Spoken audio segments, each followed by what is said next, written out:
Okay, Chapter 40. Chapter 40 is Highway Safety and Vehicle Extrication. I'll preface this with, this in no way, shape, or form should be seen as an exhaustive and extensive training in how to extricate people from vehicles. The primary role of EMS on any of these scenes is to provide patient care. If you're on a department in which you have to wear another hat and perform some of the vehicle extrication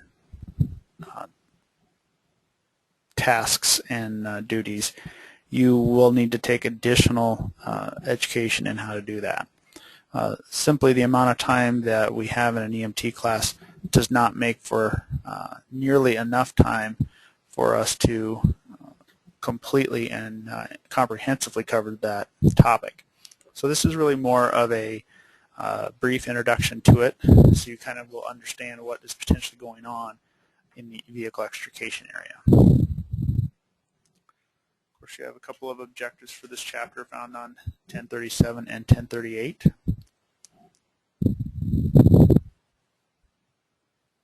A multimedia video on rapid extrication of patients. I would recommend you watch that. The core concepts for this chapter are going to include how to position emergency apparatus to create a safe work zone at a highway incident, recognizing and managing hazards at a highway rescue scene, stabilizing a vehicle, gaining access to a patient from a crashed vehicle, and talking about disentangling patients from a crashed vehicle. So, emergency highway operations. One of the most dangerous places for us to be in this position as an EMS provider is on a roadway really at any time. Whether we're in our ambulance, the most common place for EMTs and paramedics to get injured is actually in a vehicle crash, or standing and working on or near the roadway when we're dealing with a person down, vehicle crash, so on and so forth.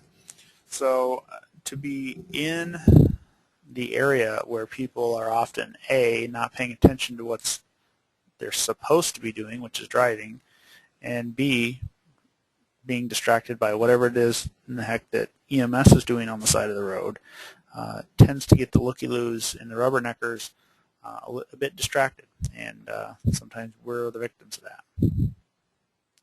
So during initial response on limited access highways, only primary or first due units should proceed directly to the scene. The reasoning for this is if we have very limited access onto these roads, the more stuff we put on the road, the greater chance of causing incredibly large delays. And then additionally, we may find out that there's more to the scene. We may find out that there's other needs for some of our equipment and our apparatus. And in those cases, if we have engaged everything into one single area, being able to dispatch them elsewhere or have them perform a different task can become quite a difficult task. So on-scene units should try to park in a single file line in the same direction to minimize that on-scene congestion. Now, think about a couple of different types of highways. If we're considering just a standard county highway, many of those have minimal to no shoulders.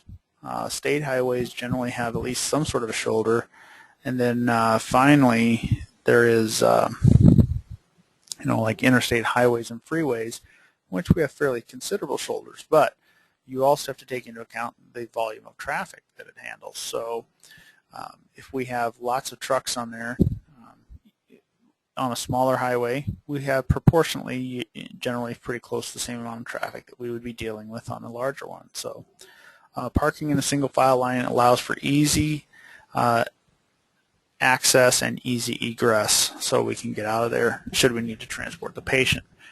Remember, many times EMS is the first emergency service to leave the scene. So when we're trying to position our apparatus to block traffic would try to create a 1.5 to 2 lane blockage if we can. Gives us a little added comfort zone. While on a 2-lane highway, that could be extremely difficult to do. This is not something that we're going to be able to do really on our own. We, in most cases, are going to have to use personnel from other agencies, preferably law enforcement, to take care of this. Position your apparatus at an angle with the front wheels rotated away from the incident. The reason for this, if the vehicle were to be struck, then it will hopefully kind of veer away from you. Not always. Sometimes there's enough force that it pushes it right into you. But this is another way to, number one, if we have an angle, we can hopefully get a glancing blow out of whatever's going to hit them. And then secondly, with those wheels turned, it's kind of like in the olden days, they used to teach you to park by, when you had particularly a manual transmission, you turned your wheels towards or away from the curb, depending on which way your car was pointing. Should it pop out of gear and start to roll, hopefully it would run into the curb or back into the curb or what have you. So. Other apparatus. Leave space immediately next to the crash scene for vehicle extrication units. So yes, the ambulance is important. Yes, we need to get in there and start taking care of patients. But remember, if they're trapped, somebody else needs to get here and get them untrapped before we can actually take them anywhere. So that's why we leave space open for them to get in there. Additionally, if there's any issues with leaking fluids and sparks and fires and whatnot, positioning the ambulance a little further away. Now, I'm not talking a half mile down the road, but positioning the ambulance a little further away gives us a little bit more of a protection barrier. Positioning ambulances, command vehicles, and other units downstream from the crash. So in most cases, it's preferable to proceed beyond the scene itself to start to stage your units, start to stage your vehicles. It's easier for them to get out of there, and should other vehicles need to be getting in there, it's a little easier for them to access as necessary. All right, so exiting your vehicle. Exit the vehicle into a safe zone. Do not be completely oblivious to what's going on around you. Don't park your ambulance in a lane of traffic, whip the door open, and jump right out, because, again, you get that looky-loo that's not paying any attention, and off goes your door, if not parts of your body are killing you. You got to be alert for oncoming traffic. They're not paying attention. They don't pay attention. Anybody who's been out on an emergency run with the lights and sirens on know that the moment that we flip the switch to turn the lights and sirens on, we also turned off a lot of additional drivers' brains, because they lose their mind when an emergency vehicle approaches them. So pay attention. Flares, cones, flashers, different types of lights. There's all kinds of different items that will help to channel things away from our incident lane.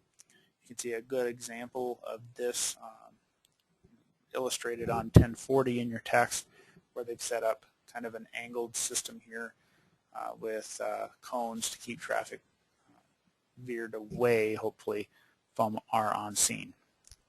And then with night operations, shut off any of the vehicle's white lights during your while it's parked on scene.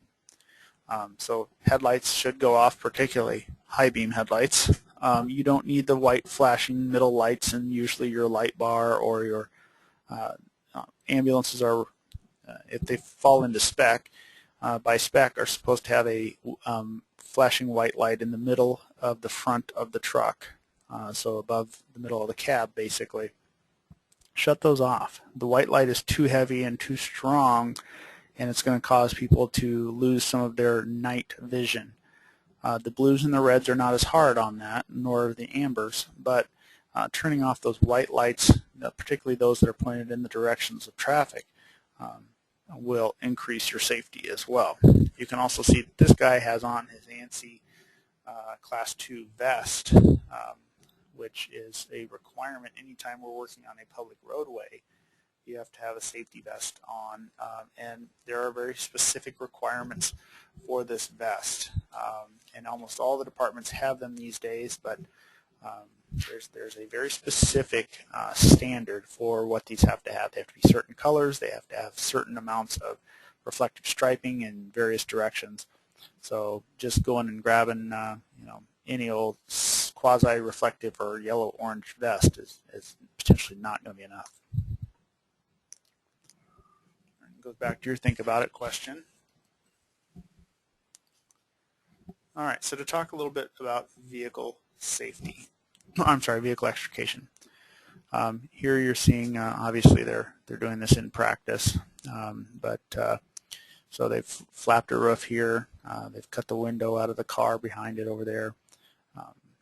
They've shored it up by putting some sort of a blocking cribbing system underneath the rocker panels of the car there. And of course they have most of their protective gear on.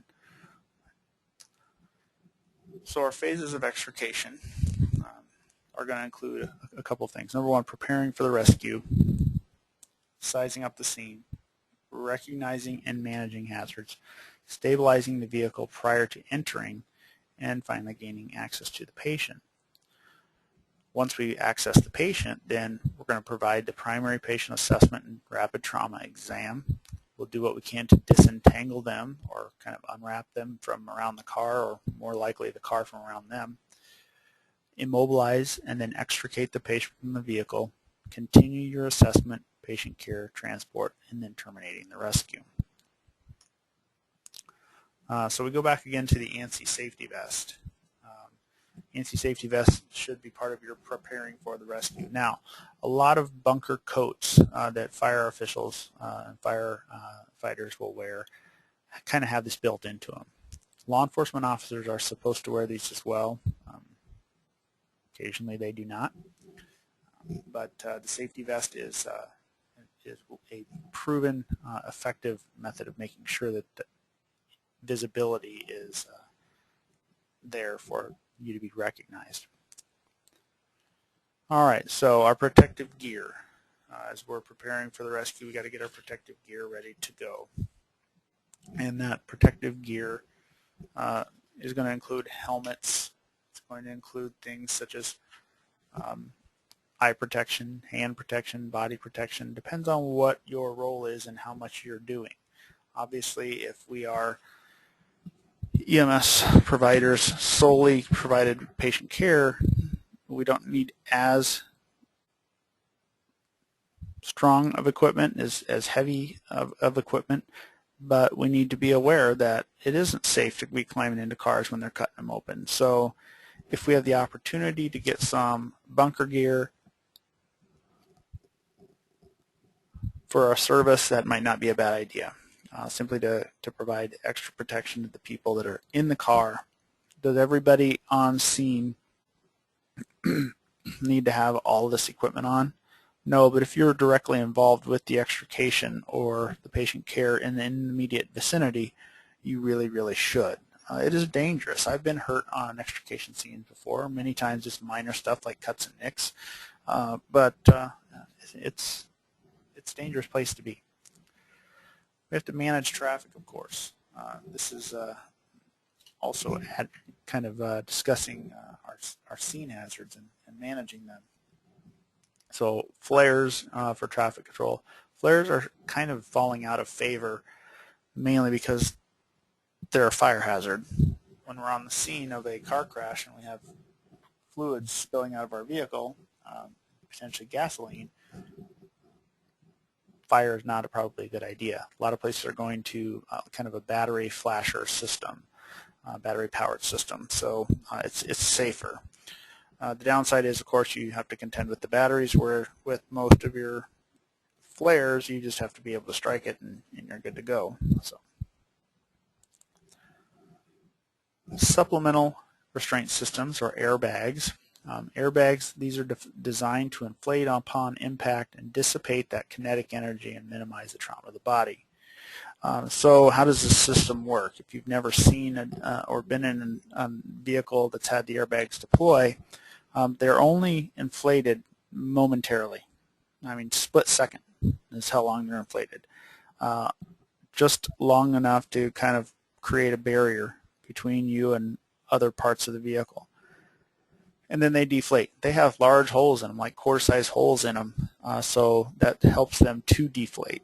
But the sheer force that comes out, it fires this air into them, and it fires it fast enough that it will inflate it, and then it immediately starts to deflate. There's a quote-unquote, they'll call it smoke in the vehicle, and that smoke is some different types of desiccants that are used to help make sure that the airbag doesn't stick to itself, and it can create kind of a fine white covering or coating over most of the interior of the vehicle. Sometimes it also gets in patients' eyes or their mouth or nose. Be aware of it. In general, is not much more than just slightly irritating. They might be a little dry mouth and whatnot, but other than that, in general, it's not a terribly dangerous thing. What is dangerous with airbags is not wearing a seatbelt with them. Then it doesn't keep you where the airbag is intended to deploy. Electrical hazards. We often will have electrical hazards that we're dealing with. Power lines down, power boxes on the side of the road, and if you have power lines down, you need to err on the side of caution and assume that it is energized until you're told otherwise. The ground doesn't do the dry ground doesn't do the best job of conducting. It does. It will conduct some of that electricity. You add water to it or add metal to it, you greatly increase its ability to conduct. And then your ordinary protective clothing really gives you no protection against electrocution. Even most of your regular protective bunker gear isn't that big of a help against electrical hazards. In fact, most of your bunker boots have metal within the toes of the boot, so and in the shanks of the boot. So it almost improves the ability for it to conduct. So pay close attention for down power lines. Sometimes they're hard to see. So that's why tunnel vision can be a big problem. We're going to have to respond to a rescue scene. We really want to be able to stand back for a moment before running into that scene and take it all in, get the broad picture, because once we're engaged and we're locked in, chances are not good that we're going to step back and look at it again. We may have to deal with vehicle fires. So with vehicle fires, we may also be dealing with 15, 20-pound fire extinguishers, ABCs. If you've never used a fire extinguisher, hopefully you can contact somebody on your fire department and learn how to do that. But these fire extinguishers, they're not going to put out a car fire. They're going to put out maybe a small flame as it's just getting to start. They're not going to extinguish a fully involved car. So if there's a fire under the hood, don't open it. Leave it closed because it's blocking that fire somewhat. And then if the hood's already open, of course, then somebody's going to have to try to do something. But it's best to use foam on these as opposed to most of our standard, water that you would get on a fire truck, or these smaller fire extinguishers. We're probably just not going to have the volume of suppressant that we need. If we have a fire in the passenger compartment, apply the fire extinguisher sparingly until the occupants can be freed. We may have to do this slowly. If we expend the entire fire extinguisher in one shot, we're completely out, and now we got another 5 or 10 minutes before we can get somebody out, and that fire continues to smolder and it rekindles. We got nothing to deal with. The fire in the trunk, really the same sort of principles as the engine compartment. So stabilization. The vehicle on its wheels is the best place for it to be in most cases. We want to make sure we turn off the engine, and we're going to use some step chocks on at least 3 sides there. And the step chocks, if you were to pull them out and look at them a little closer, well, you can kind of see the one towards the back wheel. They look like a set of stairs or steps, and that allows you to push them in there, and they can get up there as far as the edge will allow them, and it leaves only a small gap in many cases between what you're trying to shore up and your chalk. If you have a vehicle on the side, we're in a pretty dangerous situation with it on the side. So stabilization is going to include lots of different things. Usually things are going to get tied, maybe tied to a bridge, maybe to a tree. Cribbing is going to be involved, stabilizing bars like they show here. Sometimes they'll get tow trucks that are involved, or even hook something to an aerial ladder fire truck just to try to help stabilize it a little bit more. And then if it's on its roof, a lot of times it ends up being chocks and wood and cribbing blocks that are going to get used to help stabilize it and keep it from teetering back and forth. So, to gain access to our patients, well, first and foremost, the KISS method really needs to apply here. And for those of you guys who are not familiar with the KISS method is keep it simple, stupid, meaning that you need to try the simple stuff first. Kind of like I think everybody has heard the old joke that there's a blonde who was perplexed that she couldn't get into her car because her battery was dead in her remote, and she just didn't know what to do. And a guy walks up and tells her to go hand him the keys. He'll try to get into the car and go over and walk and try to buy a battery, and he goes ahead and sticks a key in the door and unlocks the door, and everything's all good. That's a really terrible paraphrasing of that, but I think we've all heard it, or most of us have. Keep it simple. I mean, if you walk up to the driver's door, it's a single vehicle accident, single person involved, and it's a driver, and you walk up to the driver's door and you reach and it's locked, that does not instantly mean drag the jaws of life off the truck. We're going to have to cut this car apart. Do something simple like walk over and try a different door. Maybe only one door's jammed or only one door's locked. There could be other doors that easily can be opened. Or you walk up to the patient and they're kind of dazed and confused and the doors are locked. Holler at them. Tell them, don't move your head. Reach over and unlock the door. Usually the button is within arm's reach. So, I mean, do the simple things first. Yes, it's cool to cut it up, but it's not always appropriate to do it. So try it before you pry it. So try all the doors, see if there's a window down. Maybe there's a window down on the other side and you can reach in and unlock it yourself. So don't get tunnel vision that I have to go through just this one spot. And then occasionally we have to result in complex access, where we're going to start to utilize tools and different equipment. We're going to break the glass on the side or rear window as far away from passengers as possible. So if we're talking a single vehicle crash, one driver, one person in the vehicle, and that's the driver, probably the rear passenger side window or the rear window across the back of the car is where we're going to be looking to break some glass to get in. It's just safer to be further away. Disentanglement. Okay? As we're gaining access by disposing of doors and roof, again, not something you're trained to do in this course. You have to take additional information or additional education in order to become competent in cutting a car apart. It is not just a simple, just go in there and trash it. So we're going to make the vehicle interior accessible to us, whether we have to remove a door, which can be popped off rather easily in most cases with the jaws. Sometimes we have to flap the roof off.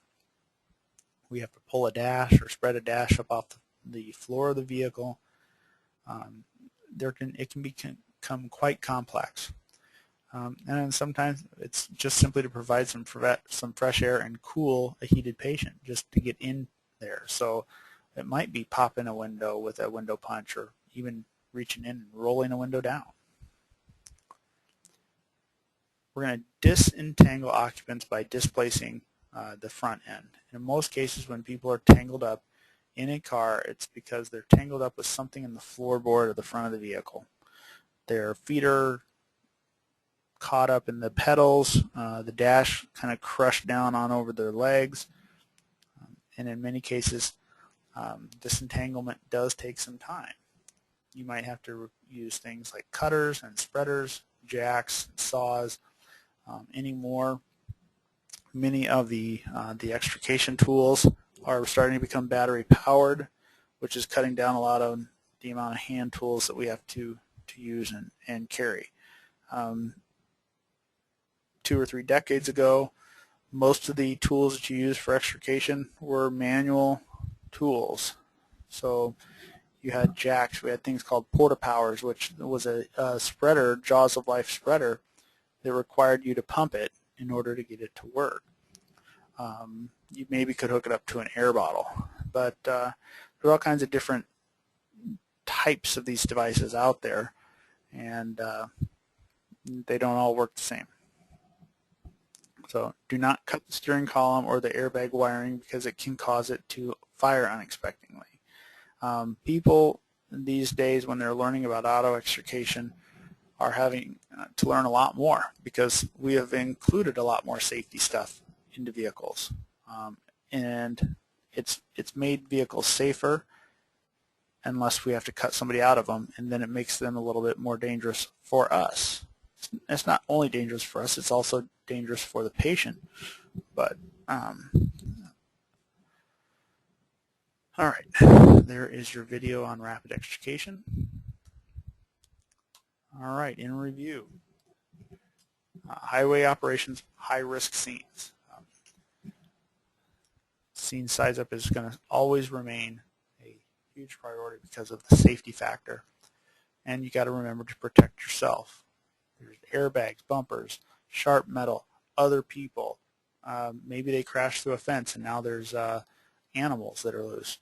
There's cars out driving around, people not paying attention. Maybe somebody in the car is a complete a moron, and or somebody's under the influence of something. Safety, safety, safety.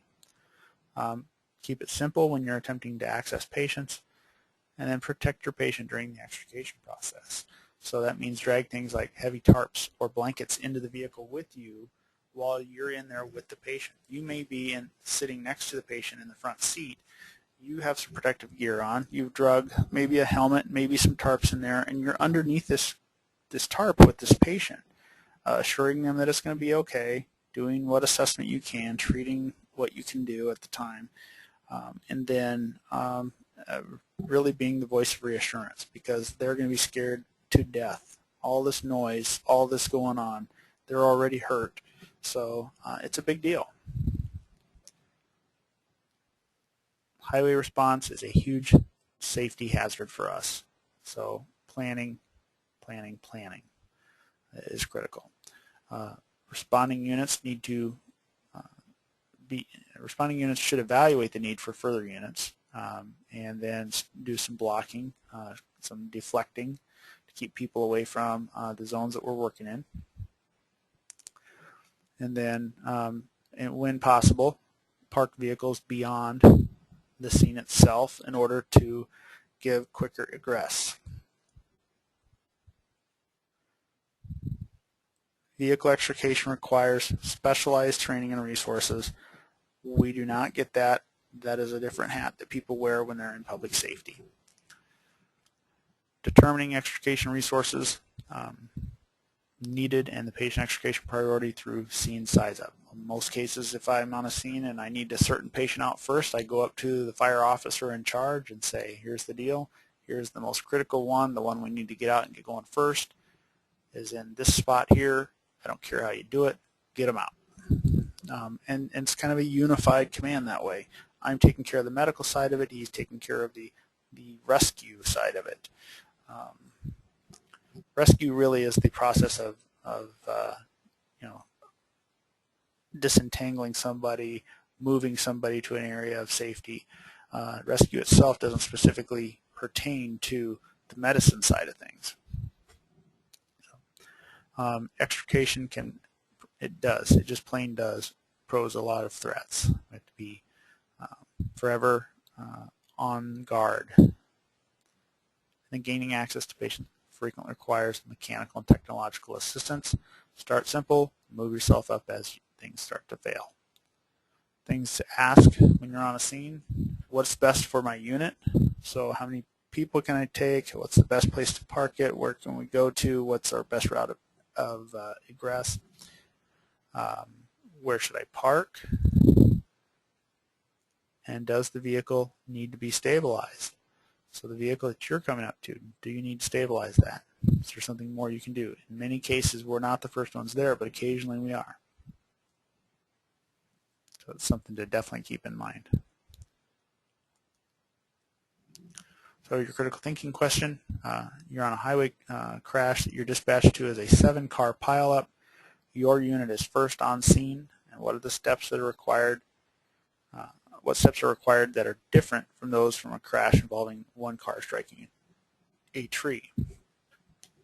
Well, actually, part of the answer to this question isn't even in this chapter. If we're the first vehicle on scene, we have to assume incident command and be in charge of that, and then begin the triaging process. Part of that triaging process is also going to be doing a needs assessment on what is it we have going on. The incident commander is going to have to be calling for additional resources, so they're going to have an idea: how many ambulances, do I need fire, do I need extrication, do we need helicopters here, utilities, what have you. So we don't even get into the patient care and assessment aspect of this really beyond standard triage until well into this incident, after usually somebody else has come and assumed command of the scene, and we get some more help there, because 2 people, 3 people in an ambulance is not going to take care of a minimum of 7 people. It's just not feasible. All right, end that chapter.